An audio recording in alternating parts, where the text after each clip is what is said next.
Many thanks for choosing us. This afternoon, petroleum consumers are up in arms, urging government to stem what they say is a worrying trend: hikes in fuel prices. Some oil marketing companies last night increased the price of a litre of fuel to 6 cedis, 90 pesos. The oil marketing companies say the adjustment is as a result of rising crude prices on the international market. This is the second time in less than 3 weeks that the prices have gone up. Some consumers have been sharing their frustrations. As a Ghanaian or as an ordinary citizen, I don't know what goes into the decision to increase or decrease fuel, right? But anything that affects my spending, that increases my spending, I have a problem with it. Personally, maybe, or people like me, no matter what the increases are, we are able to purchase the fuel. But what about the masses? We have people in this country that even if a fare is increased by a peso, they find it difficult to pay.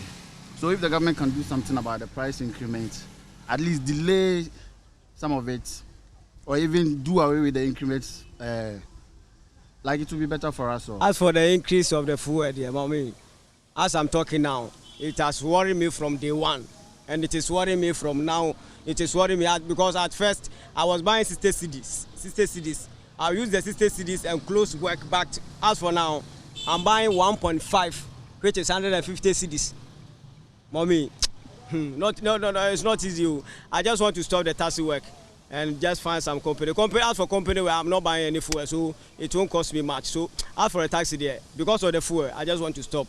It's affected me heavily because I run a fleet of vehicles. And those prices, the price going up day in, day out, it's really, really affecting us. We cannot kind of emphasize the need for the government to come in and subsidize on that, because currently all our vehicles are packed. When the price of fuel goes up, it means that every single thing in the value chain would have to go up. The increment in fuel there it's not good. It's not good at all, because just last week fuel was 6 cedi 80 pesos, and just this week 6 cedi 90 pesos. We don't know, maybe by the end of this year fuel might reach 8 cedi or so, I don't know. And we the motorists, we are suffering because every day increment, we can't even work in peace. Oh, I could say before I used to buy 200 cedis for a week. For now, I'm buying 350 for a week. Even 3 days, I have to buy another fuel again. Without AC, I need to, even 200 cedis won't even reach to a week. So now I buy more than 100% than before I used to. Association of Oil Marketing Companies is meanwhile warning consumers against buying cheaper fuel which may be adulterated. Kwekwaja Mandia is CEO. Well, the NPA has also been speaking. So what's ahead and how should consumers adjust themselves to survive? We are joined by policy analyst Peter Tekwe, who also has lots of insight in the petroleum sector. I'm grateful for your time, Mr. Tekwe. Thank you very much. Does this rise come to you as a surprise? It doesn't at all. It doesn't come to me as a surprise at all, because we don't control the factors that contribute to the increase in the fuel prices. And so far as we are not producing what we actually consume, definitely these price increases are expected. And so as a consumer, I am not surprised at all. I'm not surprised at all. But I agree that we cannot control the things that affect the prices, especially from the international market. But could we have prevented the impact? Well, so far as the industry has been deregulated, it will be difficult for us to control the impact, because the private businessman or woman wants to make profit, and he's always comparing his cost against his margin. He's always comparing his cost against his expenses, and anything that will cause him to either be in equilibrium or be at a loss, he won't, because he's into business to pay his bills and to recoup his investment. What can happen, however, is for government to start looking at handling the deregulation with the regulation system in parallel. What will happen is that it should get to a point where government will have to say, we'll have to subsidize at some point. So now that the prices are going up and nothing can be done, we cannot reduce taxes because government wants to also mobilize enough revenue. So these are the options available for government. Either government comes to say, okay, for this period, we are going to subsidize the fuel such that the consumer will not have to be suffering from these price increases at all times. So that when prices begin to go down, then they go back to the deregulation. So we can have these two systems running. Other than that, then a couple of taxes will have to be taken out. But how sustainable is this? To be sustainable, I think that the best thing to do is to allow the government for government to come to say that, okay, in times like this, I would like to regulate the system by providing subsidies. And I think that's the best way. Well, there are suggestions that we could pay up to 8 cities by the end of the year. Is this something that can happen per the information that you have? Look, we can even pay up to 8 cities even by the end of this month. The reason is that when we were going to 6 cities, 80 pesos, nobody knew we'll get to 6 cities, 90 pesos today, so soon. Which means that what will cause us to get to 8 cities, what cause us to get to 7 cities or whatever, is uncontrollable. We can wake up tomorrow and the price will go up. Okay. That is why the best thing for government to do is to look at the deregulation system to say that, okay, we have to bring back the subsidy system at a certain level. That from now to the end of this period, because of the prices on the world market, let us, provide subsidies to cushion the consumer. Then when prices begin to fall, then you go back to the deregulated system. When we run the two system, then it will help us. Because for now, that you can't control it. Look, somebody is importing and is buying dollars at a high rate. Today, you're going to buy dollars, you are looking at 6 cities, 25 pesos, 6 cities, 30 pesos. And meanwhile, NPA is pricing at a rate that is far off the market. So what do? The private man cannot buy dollars at 5 cities, 85 pesos or 90 pesos. And so what will he do? He wants to make profit. So at the rate at which he's buying the dollars, you factor all this into the price computation. And then that is what is happening. So government should come and then say, okay, let us regulate the system for this period, and then we'll go back to the deregulated regime when the prices begin to fall. But government is painting a picture that suggests that its hands are tied. What would it take for government to be able to do this, Mr. Tekwe? But government's hands are always tight on prices of fuel. What can they do? We don't produce fuel. We don't, Thor is not refining. So government's hands are already tied long ago. And so there's nothing government can do. That is why, if you realize, they have all stopped making politics with fuel prices because they realize that there's nothing they can do. They cannot control it. So what needs to be done is for government to come out with a policy to say, look, let us support the citizenry at some level, and then we'll move on. Because what are they going to control? The world price? They don't have control. The depreciation of the currency, what can they do when demand is increasing? Inflation, what can they do? Okay, the taxes, they can manage it. What are they going to do? Once you do that, you are also reducing revenue. If you also want to bring in subsidy, what do? You're also going to increase cost. But somebody must incur some cost at a certain point in time. And so no matter how you look at it, government will have to pay something. I'm grateful for your time. Peter Tekwe is policy analyst and is specialized in petroleum issues. Let's continue our build-up to the budget statement expected to be presented to Parliament this month. The budget is expected to be a belt-tightening one, considering the rising deficit. Today, we focus on how that will impact on the provision of road infrastructure, one social amenity which has been the source of agitation from broad section of Ghanaian society, including the Damfa Roads demonstration, which has now landed MP Francis Susu in trouble. I'll share what to expect in the budget for roads. But first, let's understand what we're dealing here. And it's a report from Damfa, one of many communities in the country where residents are demanding that government builds roads for them. We'll get that for you shortly, but this is what to expect in the 2022 budget.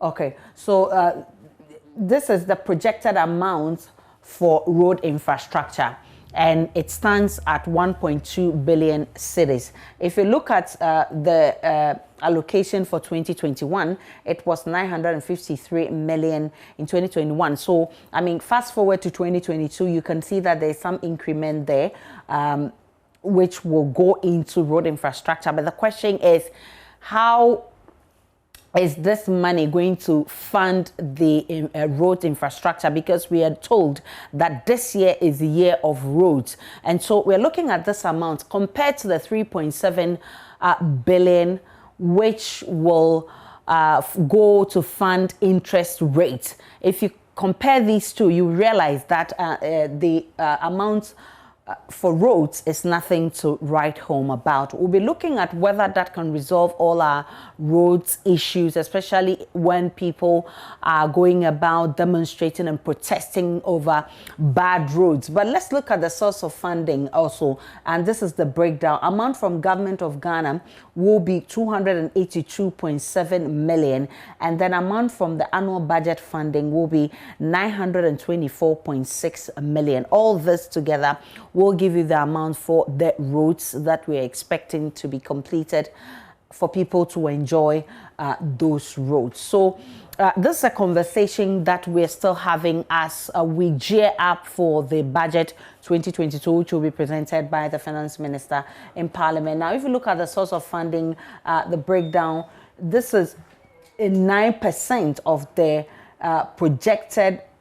percentage of projected 2022 total expenditure, just 9% of that. And the question is it enough to fix our roads, especially when we've seen that a lot of people are actually protesting and demonstrating that their roads must be fixed. We'll have a conversation on this when we're able to get to Parliament, because there's also going to be some reactions from there. Let's talk about education. This afternoon, the West African Examination Council is rejecting suggestions that breaking their monopoly in the conduct of examination would bring to a halt the annual examination paper leakages. It comes as education policy think tank Africa Education Watch accuses the examination body of being complicit in the leakage of exam papers. The think tank says their investigations reveal WAEC officials aided the leakage of the 2021 WASSCE papers days before the exams. But at a conference tailored to address the issues captured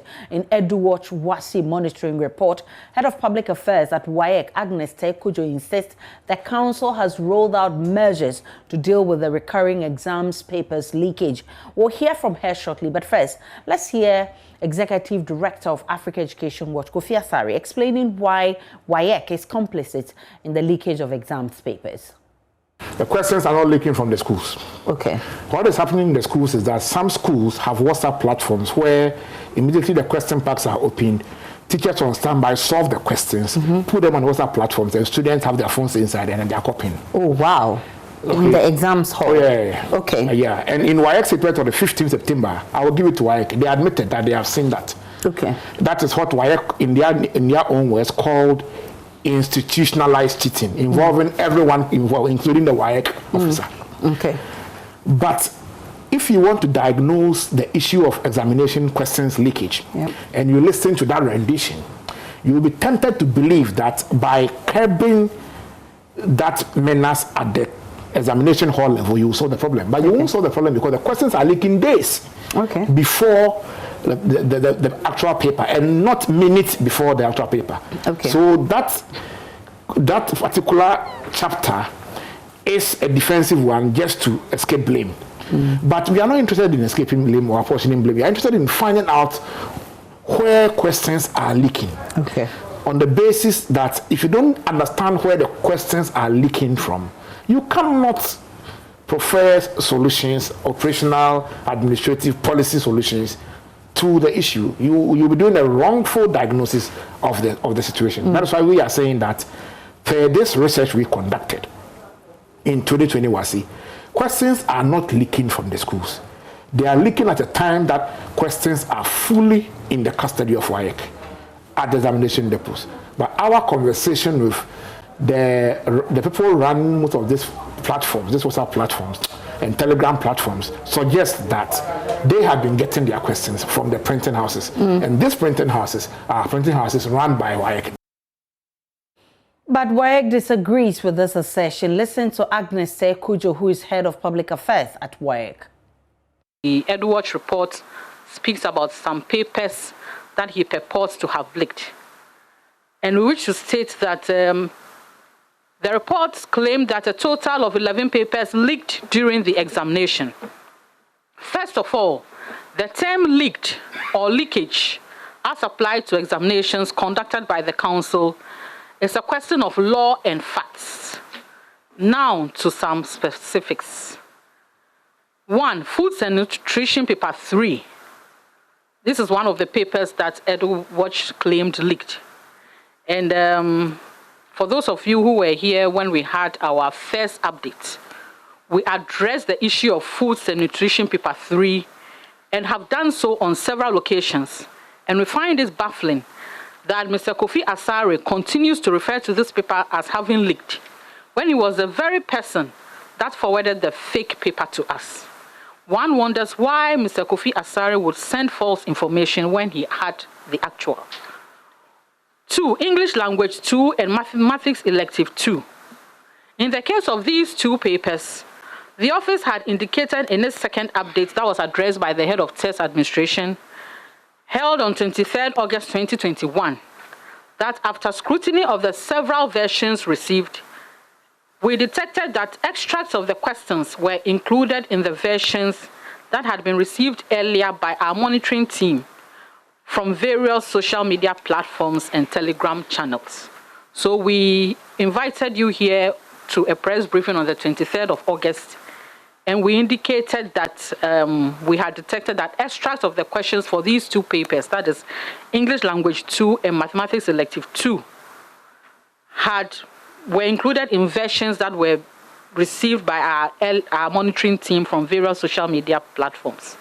We also indicated that WAEC was going to deploy various internationally accepted assessment procedures and interventions to ensure credibility of the results for those papers. The council security tracked and arrested Jerusalema, that his real name is Godfrey Dako, the source of the handwritten questions for Mathematics Elective 2, and handed him over to the police. Investigations are ongoing. So we just want to state that the issue that EduWatch raised about English Language 2 and Mathematics Elective 2 have already been addressed by WAEC. Makweli Kwesi Parker Wilson attended the press conference organized by WAEC. He joins us via Zoom with more. Now, Parker, EduWatch accused WAEC directly of being complicit in the leakages. What was their response to that, Parker?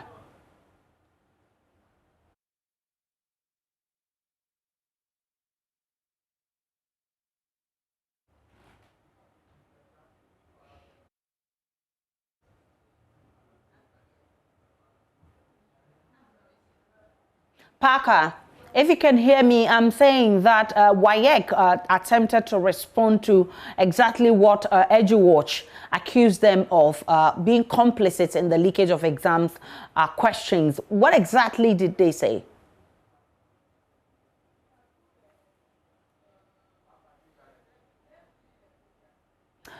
All right, so we'll try and get Parker back to give us more on that press conference. But thankfully, the Executive Director of Africa Education Watch, Kofi Asare, has joined us via Zoom. Mr. Asare, I'm grateful for your time this afternoon.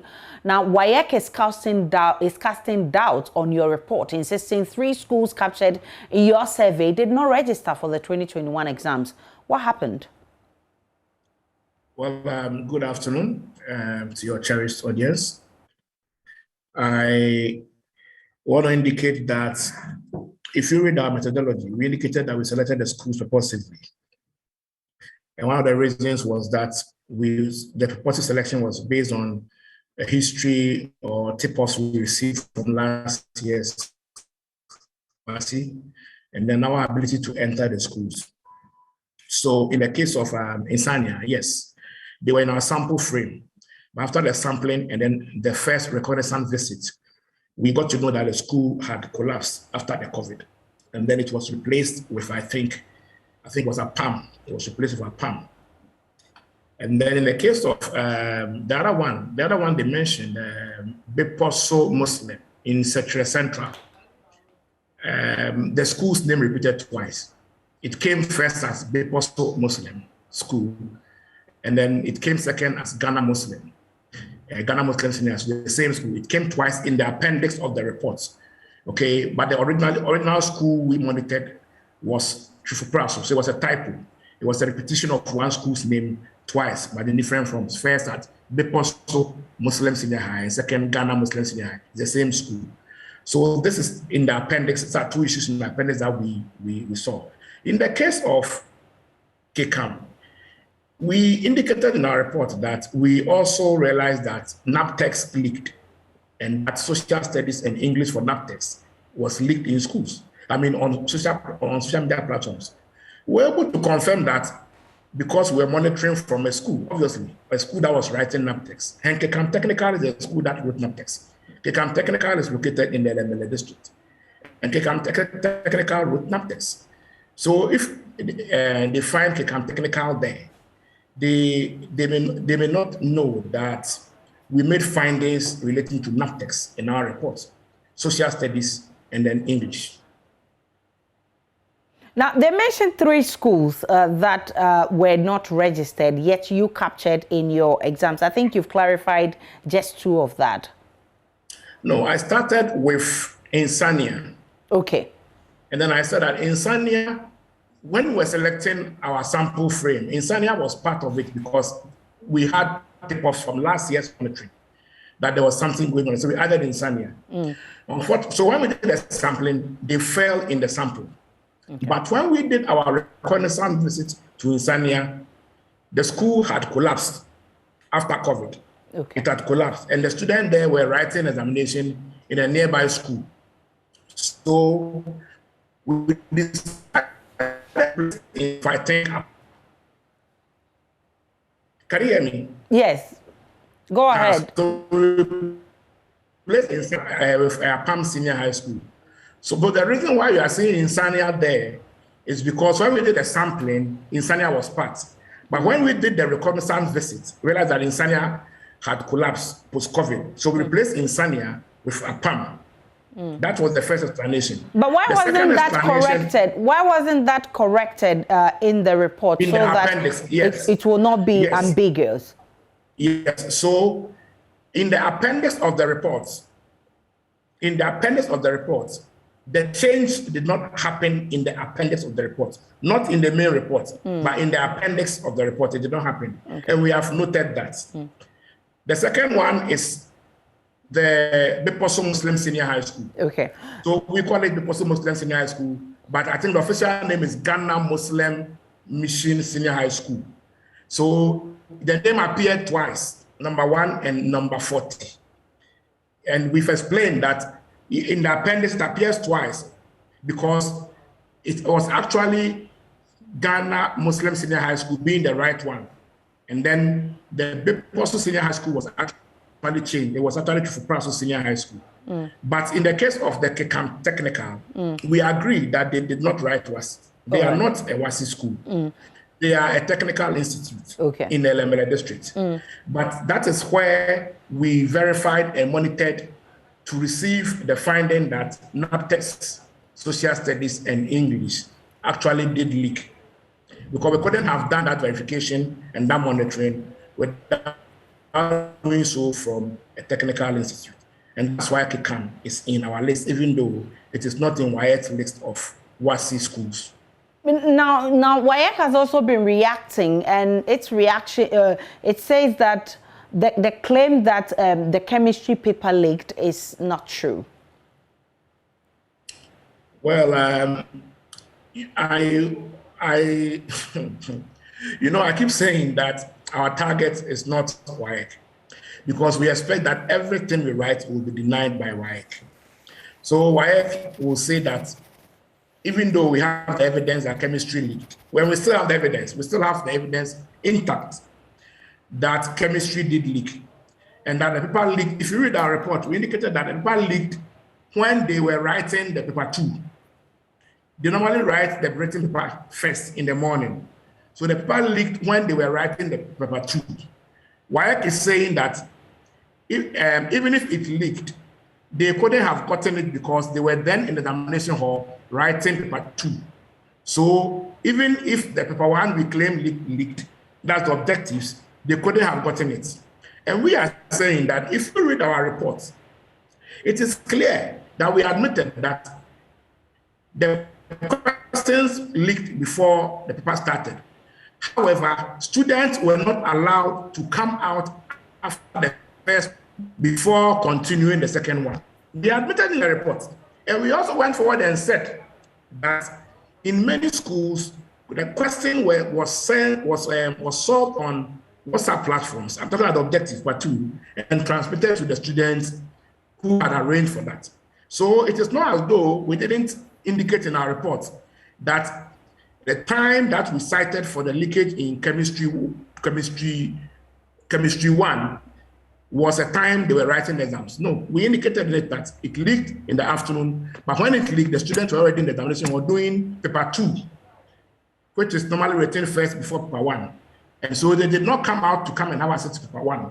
But those who had their phones there benefited from the solving of the questions that were put on the WhatsApp platforms. Immediately the leak occurred. So in our report, you would realize that the time we gave for chemistry paper 1 leaking, that's the objective, was around 1 o'clock before the actual paper was written.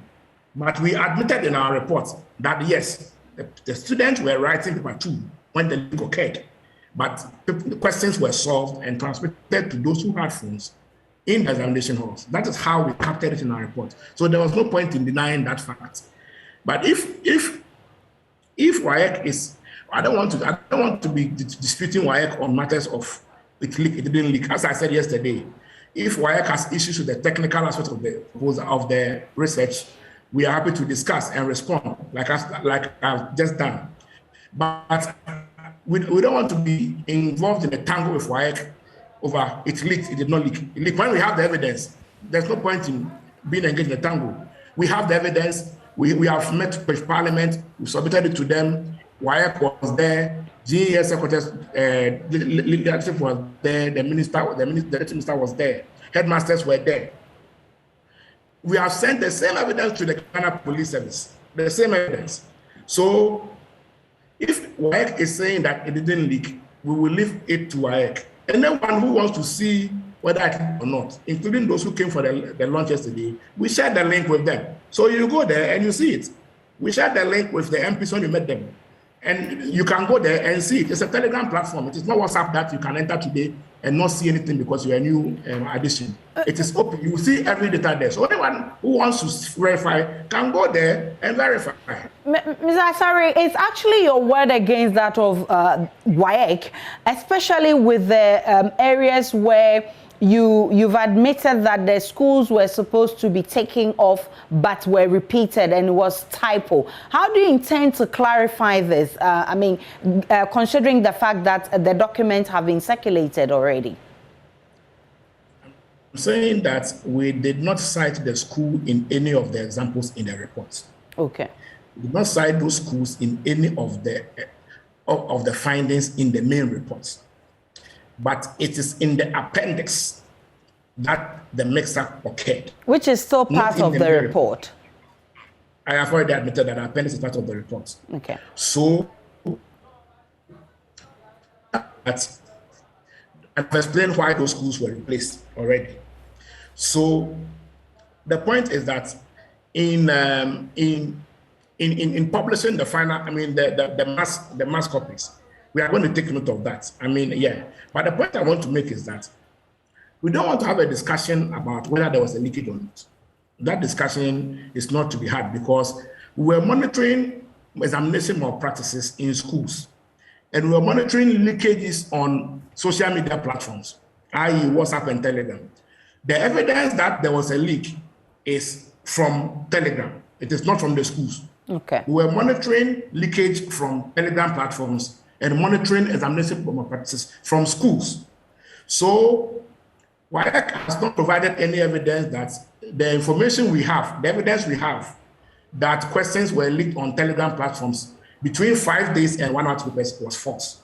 And that is the evidence we have to share with anyone else who wants to go onto those platforms and check. Those platforms are still alive. Yesterday, we did a demonstration to the media and stakeholders who were attending the launch. So WAEC's issue with the 2 schools, not the 3 schools, because they asked for camp, it was monitored for NAPTEX. WAEC's issue with the 2 schools is not a matter that even affects whether or not there was a leakage, because we monitored leakages on the Telegram platforms. And this same Telegram platforms, WAEC are also on. We are going to rectify the typo in the appendix.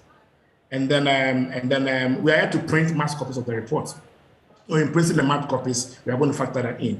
But nothing changes, because none of the findings in the report, absolutely none of the findings in the report was made in Sanya or Beposo Muslims.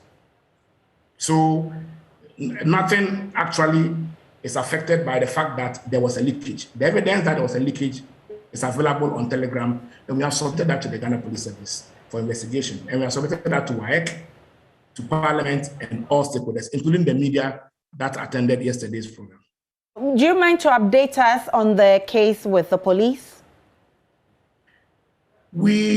The first petition was submitted 5 weeks ago. Then after 10 days, we added further details, advancing investigations. But the last time we followed up, we were informed that the case has been referred to the cybercrime unit. We are yet since that feedback. But as I said, we are confident that the police will do a good job in investigating this matter.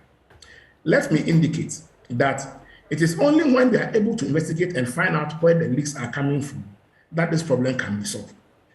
And let me also indicate that, you see, whenever you have a system you need to reform, those in the system will always resist reform, because they are or maybe they have no options, or they run out of ideas on how to block the leakage. So it will always be either we pretend there is no issue, or we are comfortable with the system.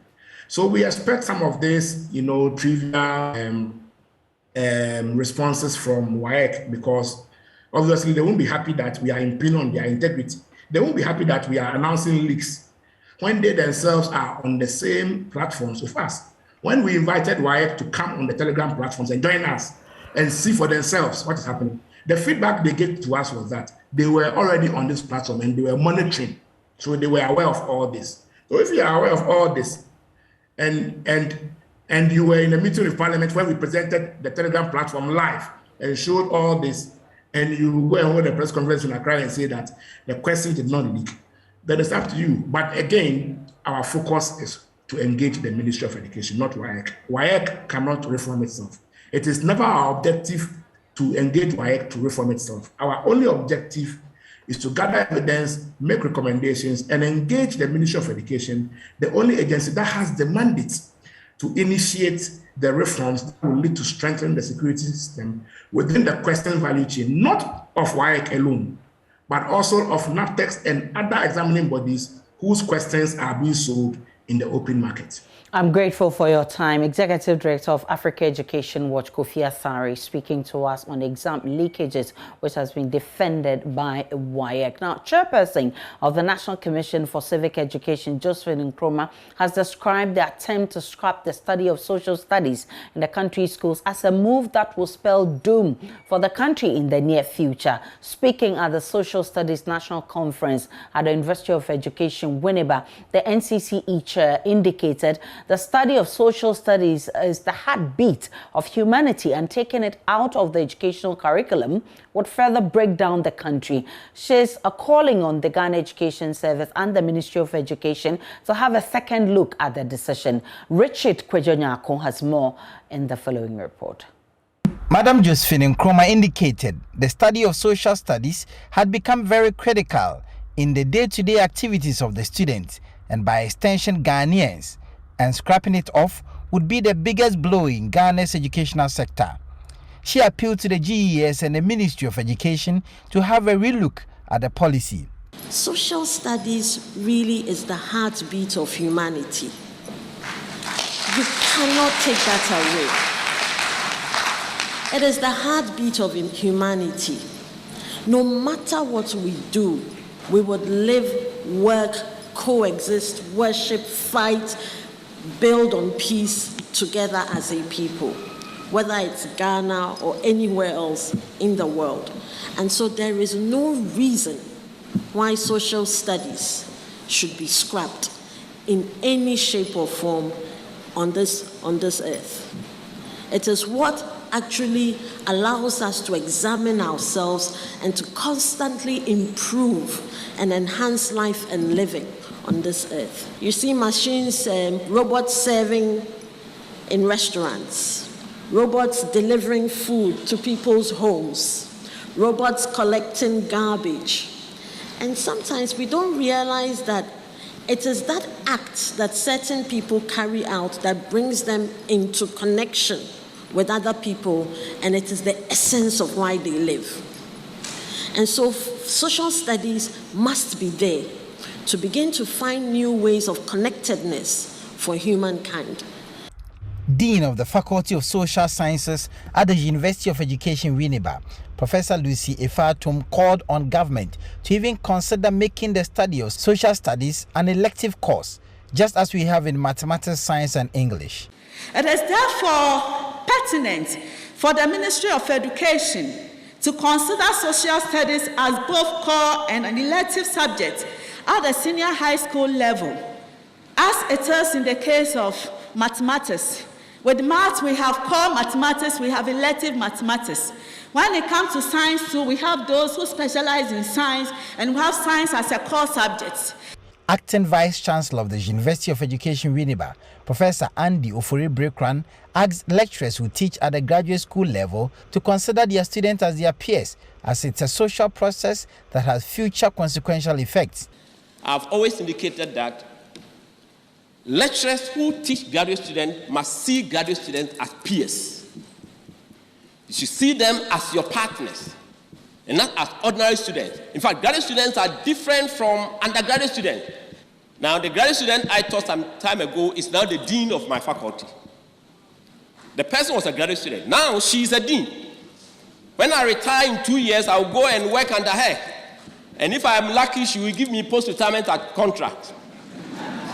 You see, that is why lecturers and professors must see graduate students as peers. The same, equal, and chat with them, speak with them, do things with them, because they are the future of your faculty. The conference, organized by the National Social Studies Association in collaboration with the Department of Social Studies Education, University of Education, Winneba, called on school authorities to desist from allowing untrained teachers to handle the teaching of the social studies subject. The conference was organized under the theme Development of 21st Century Skills and Competencies, the Role of Social Studies. Reporting from the University of Education, Winneba, Richard Kwejonyako. I'm back here in Accra and in the studio. My name is Aisha Ibrahim, and we are live from our studios in Kokomlemle. You can join via all our social media handles. It's at JoyNews on TV. Tweet at us with the hashtag The Pulse. My personal handle is at Nana Aisha. Let's take a break. When we return, we'll go more into the budget 2022, which will be delivered soon, and the issue about fixing deplorable roads. I'll be back shortly.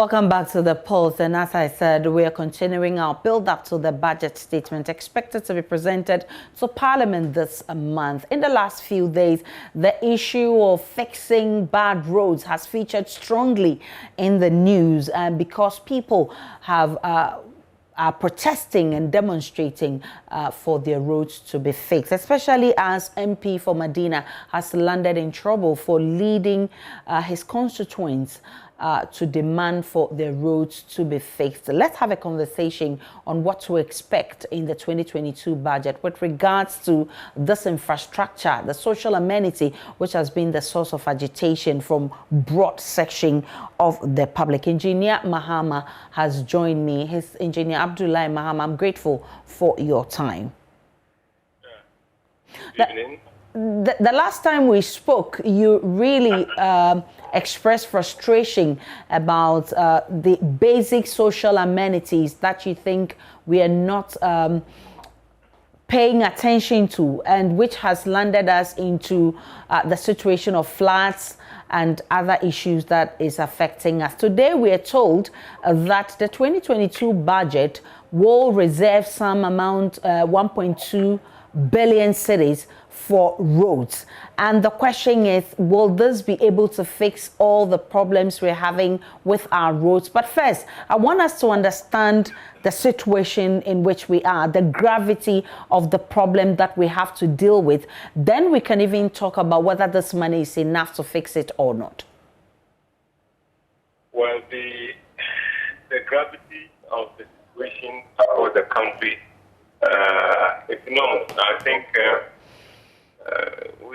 no matter how the government decides to chase development on the road, we are not catching up with it like soon. We have a long way to go with regard to the cutting of deplorable roads across the country, be it the highways or the trunk roads or internal roads in communities, as well as linking roads into districts and other things. We have a long way to go. We have a long way.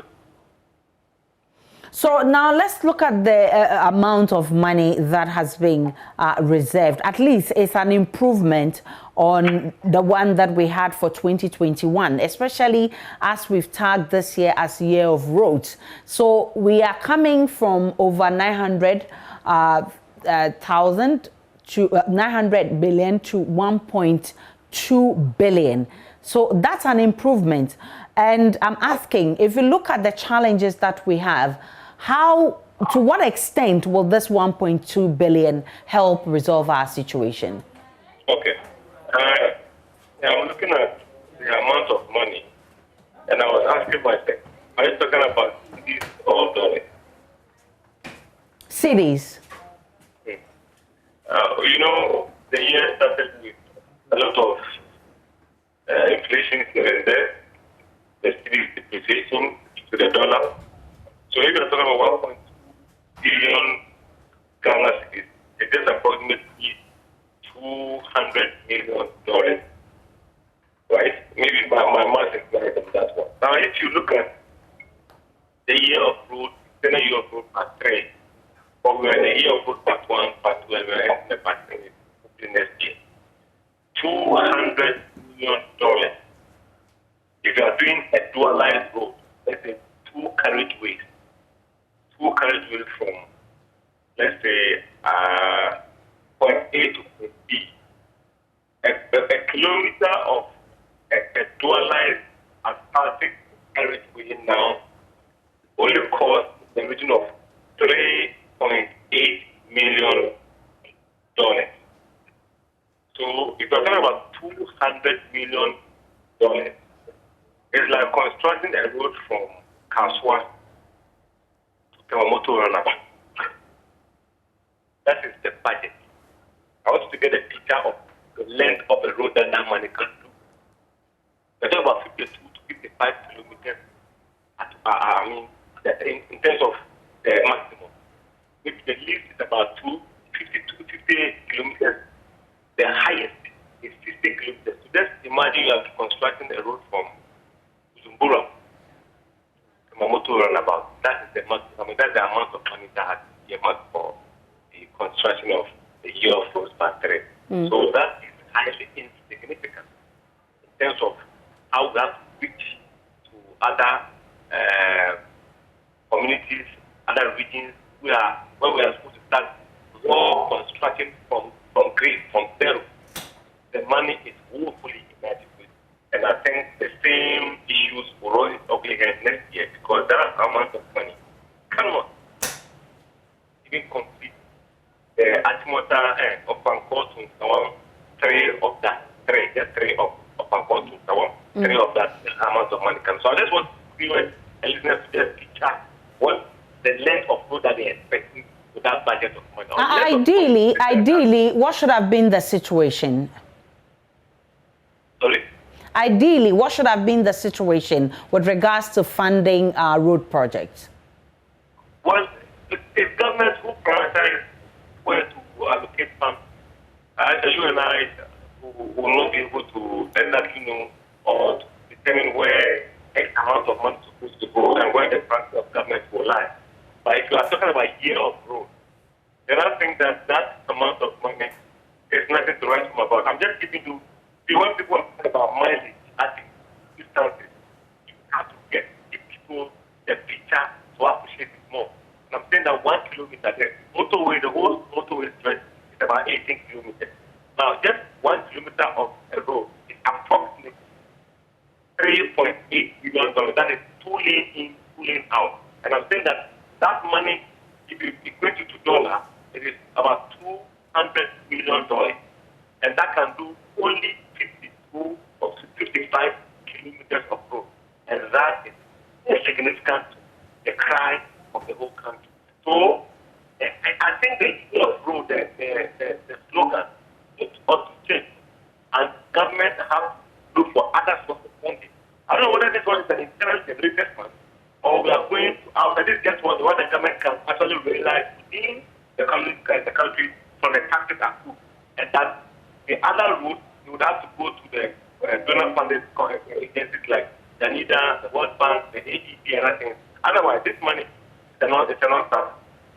I'm grateful for your time. Engineer Abdullahi Mahama is a civil engineer. He's been speaking on the allocation for roads in the 2022 budget to be delivered by the Finance Minister. Deputy Education Minister John Ntim had been making a case for increased funding to help intensify climate change education, especially in Ghana. Mr. Ntim says it has become crucial Ghana's education system pay attention to the devastating effect of it so children can appreciate it from an early stage. The Deputy Education Minister is leading the sector delegation in an ongoing UN climate change conference in Glasgow. He's been speaking to my colleague Seth Kwamboating. So thanks for your time, Honorable John Ntim Fojo. You are here at the ongoing UN Climate Change Conference on behalf of your ministry, and what exactly have you been doing here? Thank you, Seth. We are participating, the education delegation is participating in COP26 to share ideas, to share international best practice, and to heighten advocacy, climate change education, and to re-emphasize our commitment and pledge as a government to ensuring that we put in resilient policies and we commit to the implementation of sustainable policies that will ensure that various vulnerabilities that we see whenever there's climate actions are mitigated to a large extent.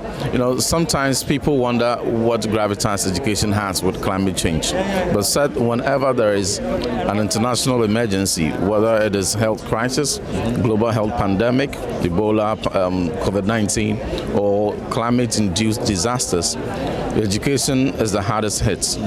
When there are disasters and international emergencies, like when there are floods and schools are closed, when there are landslides and children have to be prevented from going to school, when there are storms that affect the roofs and foundations of buildings, school buildings, or even community buildings, and people are displaced, it is kids of school-going age that are most affected, and in particular, young girls, adolescent girls.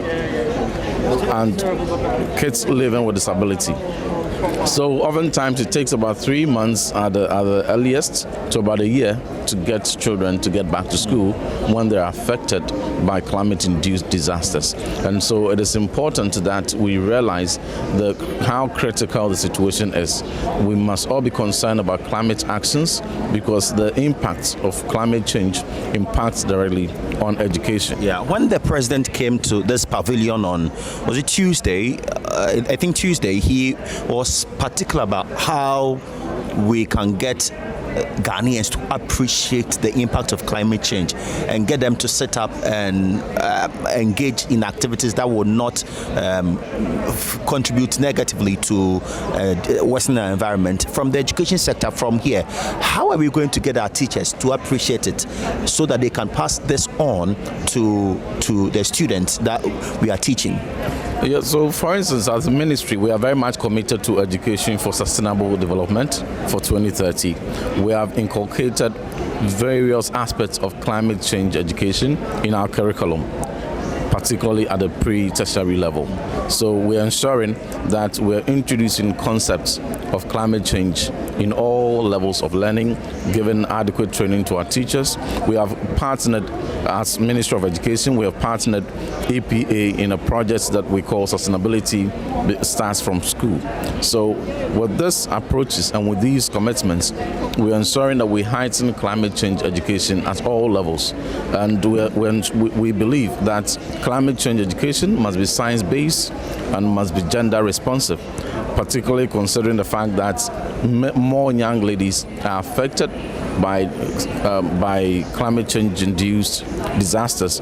When there are such disasters and children have to return to school, oftentimes data has it that many more girls get pregnant and for other social cultural reasons are not able to return to school. And so we're putting a lot of these girls into STEM, and we are encouraging them, and we are ensuring that we inculcate in them the concept of climate change. As we are educating them to heighten awareness of climate change, they themselves are also part of the solution to the global action. And this afternoon, there's some good news for the private sector as the African Center for Economic Transformation begins the implementation of Business Accelerated Project dubbed Asset Business Transform. The project aims at supporting private sector development and growth in the G20 Compact with Africa countries, starting with Ghana. The project focuses on growth sectors in manufacturing and processing, giving their relevance to economic transformation and inclusive growth. The Africa Center for Economic Transformation, with its vision of transforming Africa's economy within a generation, has worked with governments and other stakeholders to define and support the transformation agenda of the African continent.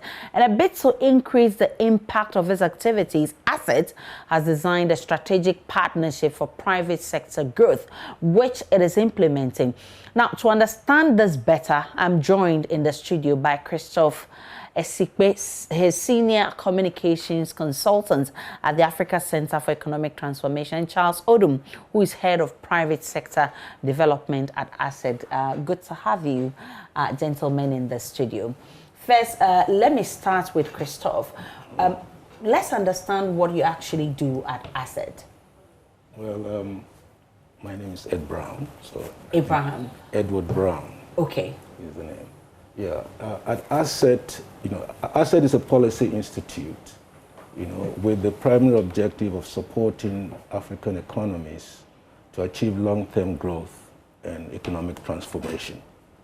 We do this by undertaking research, policy advice, and advocacy to support businesses and African governments in achieving their objectives in the development.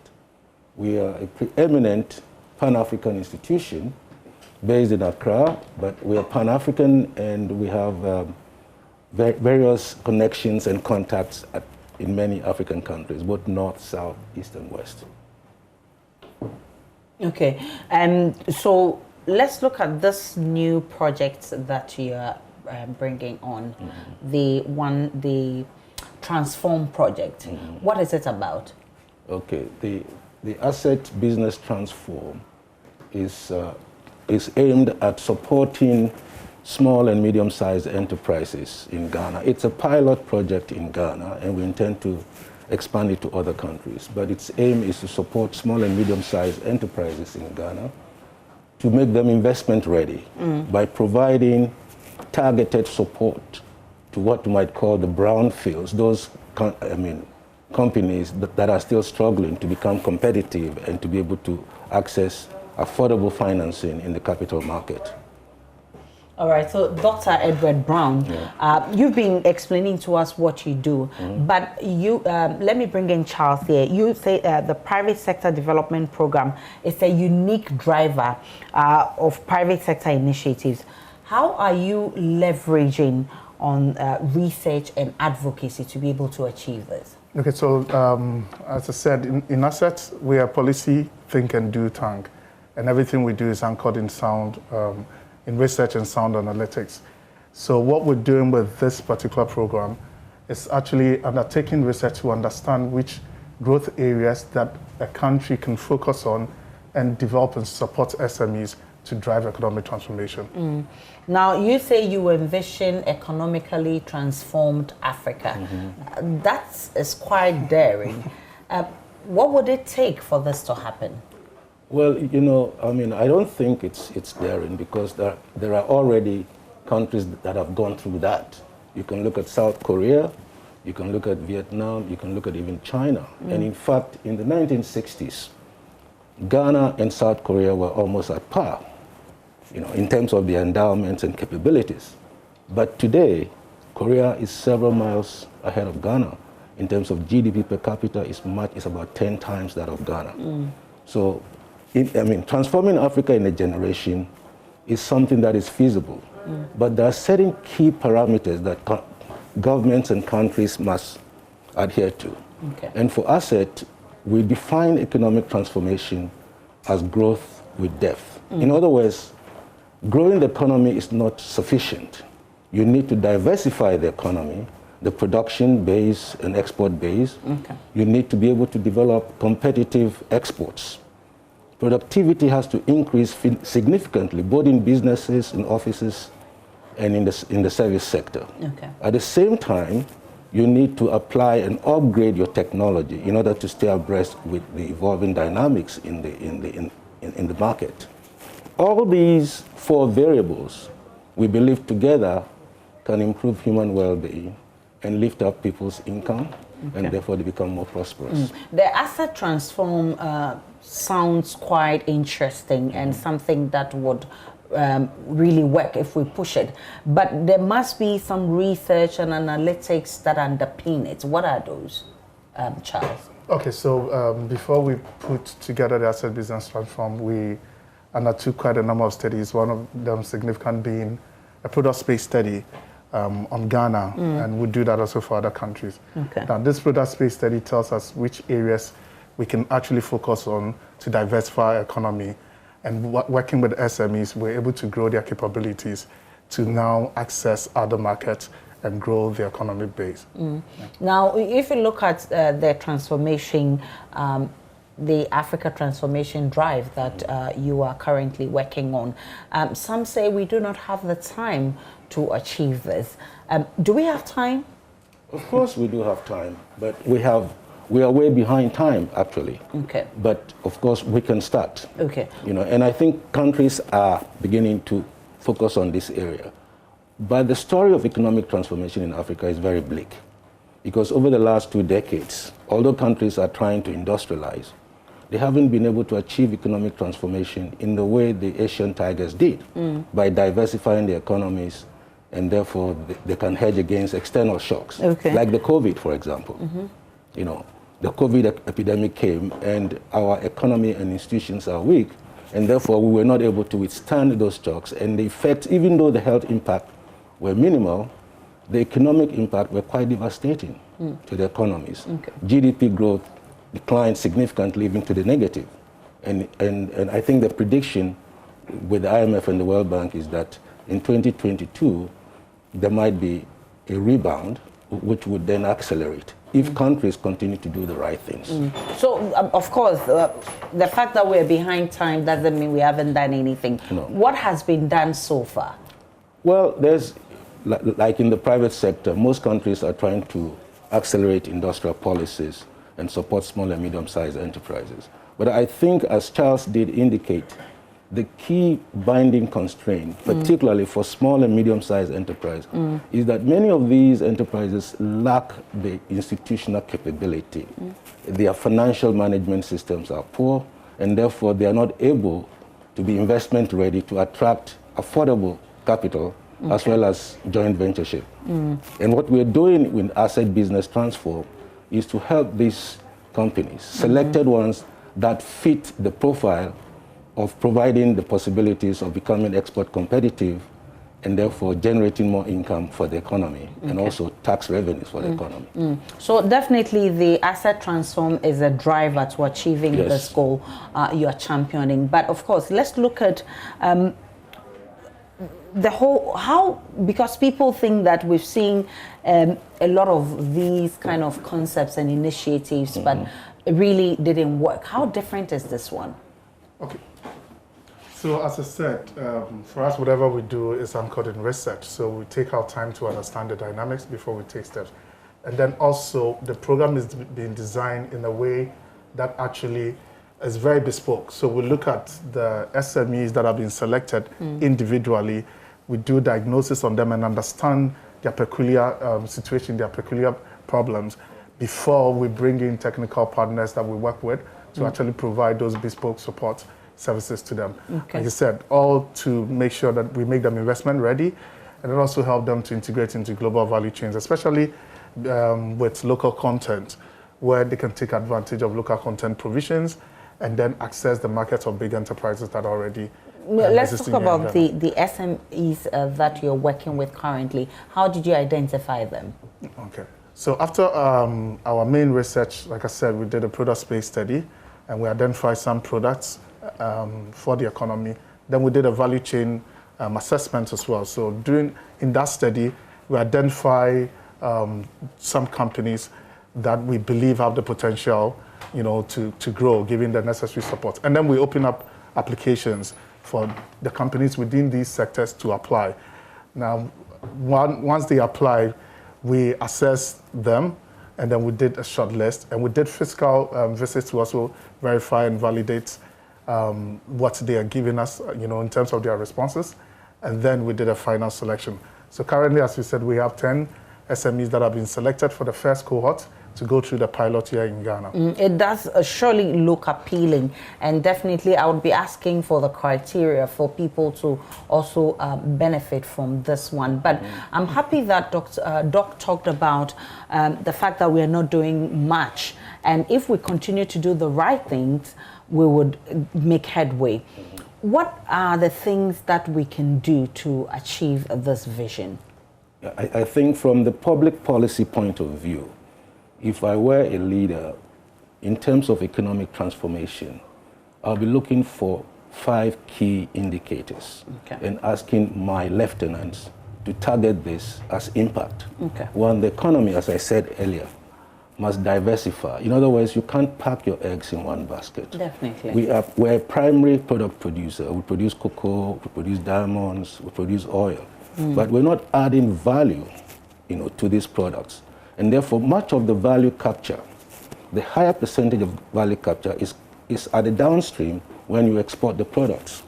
And you are not processing those materials here. So you need to diversify your economy. That's one. And that helps you to hedge against external shocks. The second thing is that you need to be export competitive. Export competitive doesn't necessarily mean that you have to export everything you produce. But export competitiveness allows you to hedge your performance against the best in the world. In other words, if you say you should buy made in Ghana product, those products must be affordable and of good quality to compare with others, and therefore you'll be able to compete with the imports coming into the country. So it's very, very important. Now, the third is that you need to continuously improve productivity. And to do that, you need to train your workforce, get them skilled in those areas that the economy needs most. And fourthly, you need to constantly upgrade your technology. You need to apply new technologies, and therefore you can become more competitive. If you do these 4 things, given the experience of Asia, Latin America, you would then begin to see improvements in human well-being, you know, improving incomes, you know, and then you also see a lot of women participating in the formal sector. These are the kinds of things you need to do in order to increase productivity, in order to improve your well-being, and therefore transform your economy. But at the moment, you know, African economies are not transforming. In fact, some of them are actually regressing. Okay. That is the results we are finding for the Now, the Africa Continental Free Trade Agreement, we're told, is also in to ensure some leverage. What difference does it make? Oh, it makes tremendous difference, because in a recent flagship report that we published, we made the case that African countries must integrate to transform. And the AFCFTA offers a tremendous opportunity, both a political impetus, but also provides a framework through which countries can begin to collaborate. Okay. In fact, many of the countries in Africa, you know, there are 15 landlocked countries, and they are unlikely to transform without integrating into the regional markets. Okay. And therefore, the AFCFTA offers tremendous opportunity for countries to participate in the trade and regional integration agenda. There are many key variables that affect every country's development. There are local problems, but the solutions may lie at the regional level. Okay. You know, like the regional public goods. For example, digital connectivity. We should be able to harmonize our digital systems across the continent and reduce the cost of telephony. For example, in Europe today, regardless of wherever you are, you can, you know, call at the same rate. Okay. But in Africa, it's not the same. You cannot transfer. You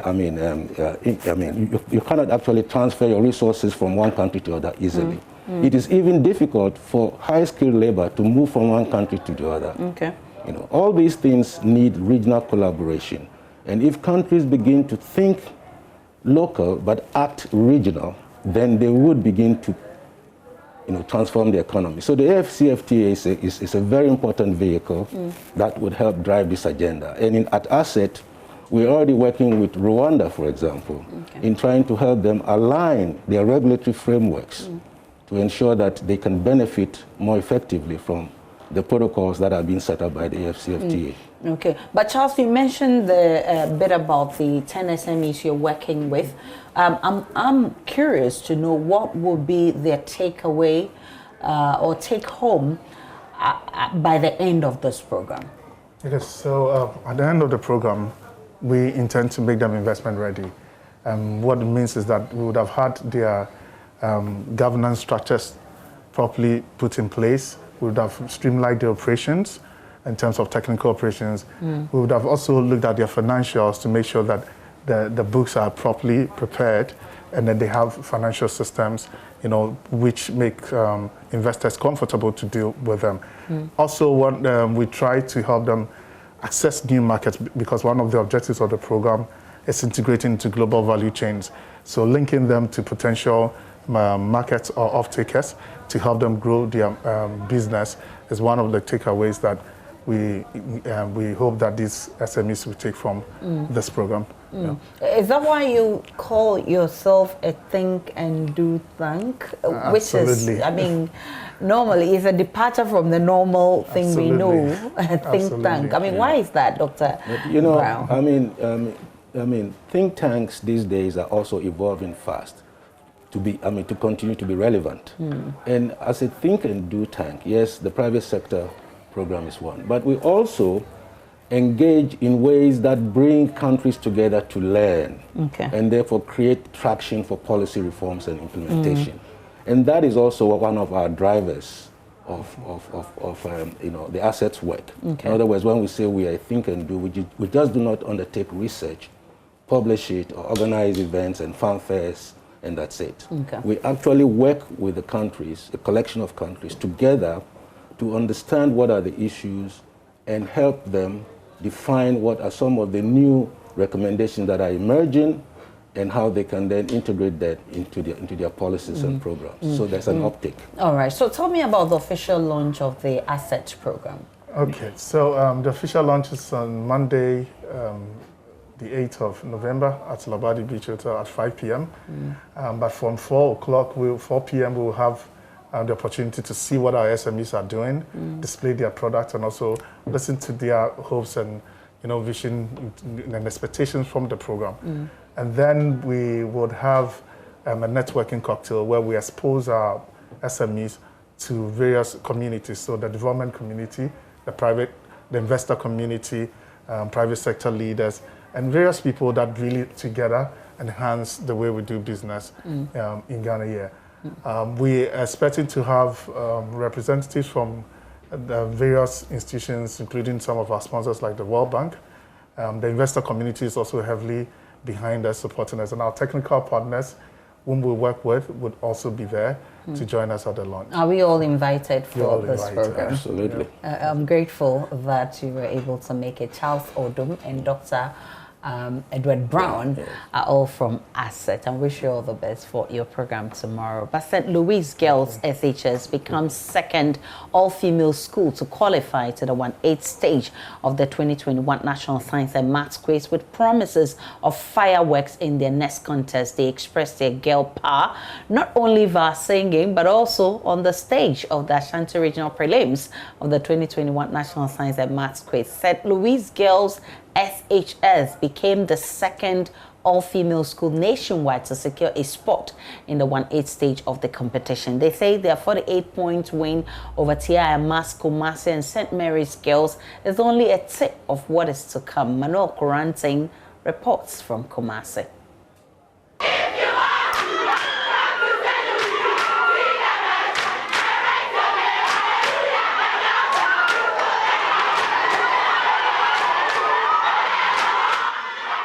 Jubilant scenes at the KNUST campus as St. Louis Girls SHS muscled St. Mary's Girls and TIMAS Kumasi in a contest which produced the highest scoring all-girls school in the preliminary stage across the country. Magicians don't give out the secret to their tricks. We came with a strategy we can't tell you. But what we know is that we've won, and that's it. All you need to know is that this year we are here to make history. St. Louis! St. Louis! I'm saying it was an assured win because we knew we were going to win. Already we are winners. St. Louis was stopped from making an appearance in the grand finale of the regional championship by their boys' school, Opokuwari School. But for the girls, that loss, even though heartbreaking, helped them prepare for a better return. Because I realized that there weren't questions and there aren't questions that we can't do. We can do them once we make up our minds to better ourselves and to improve no matter what comes our way.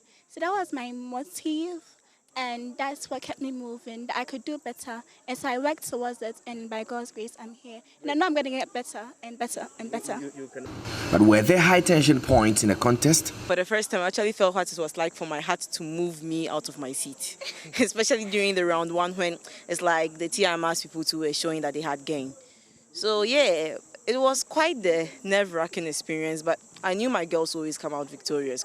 Meanwhile, Osei-Tutu SHS, St. Hubert Seminary, and Konongo Odumasi SHS all won in their other contests for the day, with challenges to seeded schools to watch out. We already met Prempeh College at Energy Quiz, and then we deemed them. And now, when we meet Prempeh College today, we're going to finish them. The Bible said that with God, everything is possible. You don't fear Prempeh College. As God has won today, we are coming like never before. No challenge. Prempeh, wait for us. Having won the Airtel Tigo Highest Scorer of the Day award, the St. Louis Girls, who join Our Lady of Mount Carmel Girls to be the only two girls' schools to have won in the preliminary stage, say this is just the beginning. 1/8 stage, prepare for your mind to be blown away.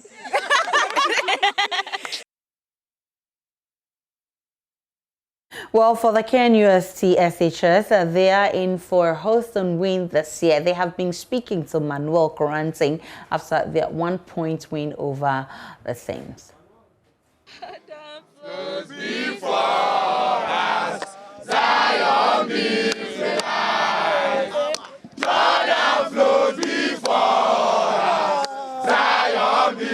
Is this all the energy that you have? is it going to be a host and win this year? All right, let's talk about KNUST SHS. Well, the first contest for the second day of the prelims in Ashanti region, they won. It was by a close shave, really, just 1 point between themselves and then the second school, Sims SHS. 44 points for KNUST SHS and 43 points. That was a close shave. Were you nervous at some point? No. USC, our students, they are like the best of the best. They take their studies serious. Everything they do, it's like a different level, you know. So ABR, Sims, they put up a nice fight, but like USC, we are above, you get? Okay. USC, we are coming to win this year, you hear me? This year's host and win, no. It's in the Ashanti region. We are KNUST, and then we have KNUST SHS. Charlie, this year, oh. Tell me, what's different between KNUST SHS and then the rest of the other SHS? Looking at our preparations and the skilled and quality teachers we have, we hope that this year becomes the best. And talking about the difference, it's really wide. So we don't want to soil ourselves. We won't have anything to compare ourselves with the other schools. We are astounding and exceptional. At least we know that a school like St. Louis SHS yesterday won by 48 points. Now, that's so far, the highest all-girl scoring school that we've seen. You scored 44. That's 4 points short of St. Louis. If we are going to even compare in the Ashanti region, St. Louis is far ahead of you, no? Yeah, that was in their contest. Had they been in a contest with us, it might have been a different story altogether. So what should we expect from it? I want to hear the guys at the back. The guys at the back. The guys at the back. What should we expect from you? What should we expect from you?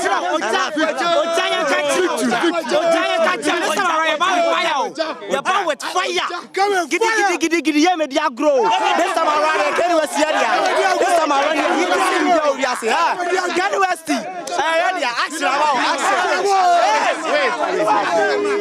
Which school are you targeting? You say no school is your size. Accepted. Which school are you targeting this year? No one is our target. We can't compare ourselves to other schools. And no one is our target. And we are winning it straightforward. Okay, so last year, and I want another person to come and talk to me. Last year,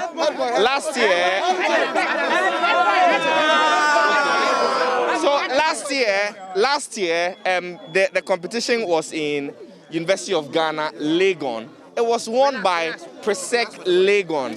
Are you targeting Presec Legon? Because they said they want to defend their championship this year. We are not in a competition with anyone, but then we are hoping that we win this contest. Okay. Is there a promise that you are making to Otum for that? We are bringing a cup to Ashanti region. That's a straight promise. It's a promise. It's a promise because I believe in my school. You say what? Straight to America. Straight to America. So the boy say, let me hear from you. You say what? America to the world. We're bringing the cup here live. To KNUST SHS. Oh, so you're hearing them. A lot of talk from the guys and girls from KNUST SHS. They say it is a host and win for them. The 2021 National Science and Maths Quiz is produced by Primetime Limited and sponsored by the Ghana Education Service in partnership with APSA Ghana. The broadcast of the National Science and Maths Quiz on JoyNews is sponsored by Cowbell, Papa's Pizza, Ace Medical Insurance, Tampico, DBS Industries Limited, Dole Yogurt, and Lessons and Smart App. And this coming Sunday, Joy Prime Explore takes us to the Western region, where host Kojo Yangson discovers tourism best kept secrets, a small village that has one of every type of tourist attraction that Ghana has to offer, from wildlife to water bodies. Oh, and the most beautiful fort in Ghana. Host of the show, Kojo Yangson, joins me in the studio. He'll be joining me via Zoom for more on this one. Kojo, what's the concept of the show? Well, this weekend, Aisha, I'm going to take everyone to what is probably the best kept secret in Ghana tourism. Okay. You know, if anybody asks you what kind of tourist attractions do we have here in Ghana, you probably think of things like historical buildings, you know, castles and so forth, wildlife, crocodiles, elephants, monkeys. You probably think of beaches, and maybe you think of forests and water bodies like, you know, the Boti Falls or Lake Busumche. Well, the thing about this town, Princess Town in the Western region, is that it has all of these things I've mentioned. It has at least one of every type of tourist attraction in Ghana. And it's just a 5-kilometer radius area with all these amazing tourist attractions packed in there. So we went to discover it, went to meet the wonderful people, learn about their customs and traditions, and what it would take for you, Aisha, to take a trip all the way to Princess Town to enjoy a microcosm of Ghana's tourism industry. So we know you have explored Akwemu, Dodi Island, and the Dodi Princess. So Maxwell Agbagba also took us to Dubai. What should we expect this weekend? Well, you should expect the first of a series of 3 shows from the Western region. And we start off with this wondrous village, Princess Town. Now, it's got the most beautiful fort in Ghana. Most beautiful, bar none. You will see what I mean at 6 p.m. on Sunday when we show you images of Fort Fredericksburg. It's the only German fort ever built in Ghana. It's got an amazing history of mutiny and hijackings and all kinds of wonderful things, which have spawned festivals in the Caribbean that are celebrated to this day because of the events that happened at Fort Fredericksburg. So Aisha, this Sunday is going to be an amazing, revealing episode of everybody's favorite travel show, the Joy Prime Explore. Could you take your time? You don't do say it right here. And that's what to expect on Joy Prime Explore, which airs Sundays at 6 p.m. on Joy Prime. Do make a date. We take a break for sports.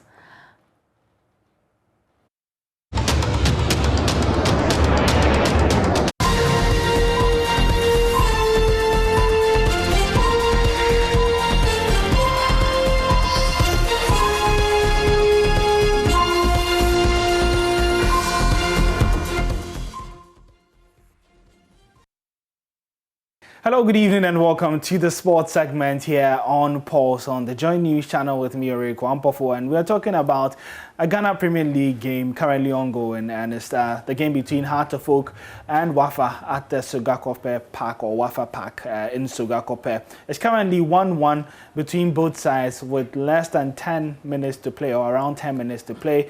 Kofi Koji put the Phobians in the lead before Samson Japan put a short past Richard Atta to draw the home side level. And as things stand, it means that Heart of Oak would be winless in their first 2 games unless they do have a miracle in Sogakope, something that they've not really had a lot of recently. Mubarak, he joins me in the studio now. Mubarak is of the Joy Sports team. It's a pleasure to have you, Mubarak. Let's start with Heart of Oak and their record at Sogakope. They are winless in 7 games there. 10 minutes to go, 1-1. Do you think they have what it takes to turn this draw into a win? No, not at all, because this is a Wafa side that, even though they have a new coach at the dugouts, but they know what they are doing. It's virtually the same players. Some have left, but the core of the team from last season still exists, and they know what they are doing on the pitch. This Hearts team is currently a bit disjointed. Some players have left, others are not in shape. And so playing at the Wafa Park will be extremely difficult. This is a venue that have not won in their last 7 games. Just 3 draws secured. That tells you how commanding Wafa are at home playing against Wafa. But how important do you think the 3 points are for Samuel Bodo, especially considering they dropped 2 points at home against Legon City? It's very important, extremely significant, because let's not forget that they are the champions of the Ghana Premier League. It's very important for them to start on a good note, but they were unable to win against Legon Cities. A match that they had so many chances to score, but they did not. And I'm not surprised that they scored today. But with the kind of quality they have, I believe they should be able to beat Wafa. They should. But this is a Wafa side that they are like a boogie side for House of Oak. So I feel Samuel Bodo, he has to psych his team very well to be able to secure the win, because the Ghana Premier League season, with the way others have strengthened their squad, is very important for them to win and then keep their title hopes alive. Well, you place a lot of emphasis on the need for Hearts to start strongly. We saw them come from almost dead to win the Premier League title last season. They had to wait for about 5 matches before winning their first game last season. They still managed to turn things around. Do you think that Boadu might have that luxury this time around? Do you think Hearts can afford to maybe slumber a bit and would be able to still catch up with the other teams in the league? Or you feel that they have to do it now because the quality in the league has probably improved? It's now or never. Like what you just said, the quality in the league has improved. Great Olympics, they've made some wonderful signings. George Asamoah and the likes of Frimpong Emmanuel from King Faisal. So many good players. You look at Santi Kotoko. They've got so many good players in there as well. So teams are competing for the title. Great Olympics, I know they will not come out and say we won the title, but indirectly, or let me say, they will not come up openly to say they won the title, but they really won the title. They want to win the league for the first time since the 70s. Asante Kotoko, they also want to win the league, and that's why they had to bring in Prosper Nate Ogum to steer them to that title push. So for me, I feel there are teams that really want to win the league. I've forgotten Karela United. Yeah. Last season, they were at the top of the league for a number of weeks until they gave up to the position to House of Folk. So I feel there are so many teams that want to win the title. If Hearts slack, then they slack at their own peril.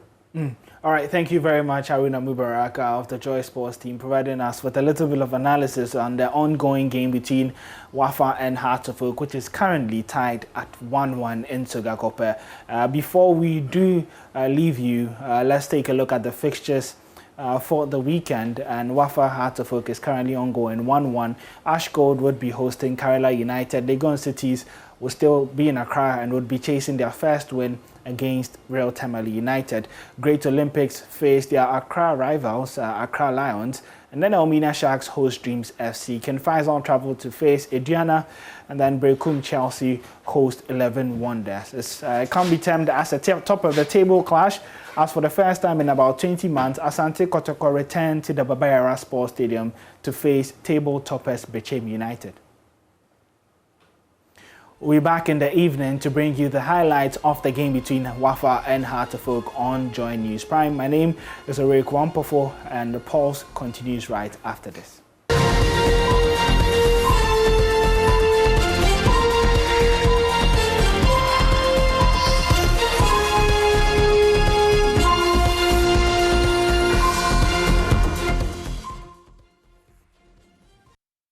And that's how we wrap up the Pulse this beautiful afternoon. My name is Aisha Ibrahim. I've indeed enjoyed my almost 2-hour stay with you on the Pulse. Up next, it's Let's Talk Showbiz, but you can also log on to myjoyonline.com for all the updates of the developing stories. It's a beautiful Friday.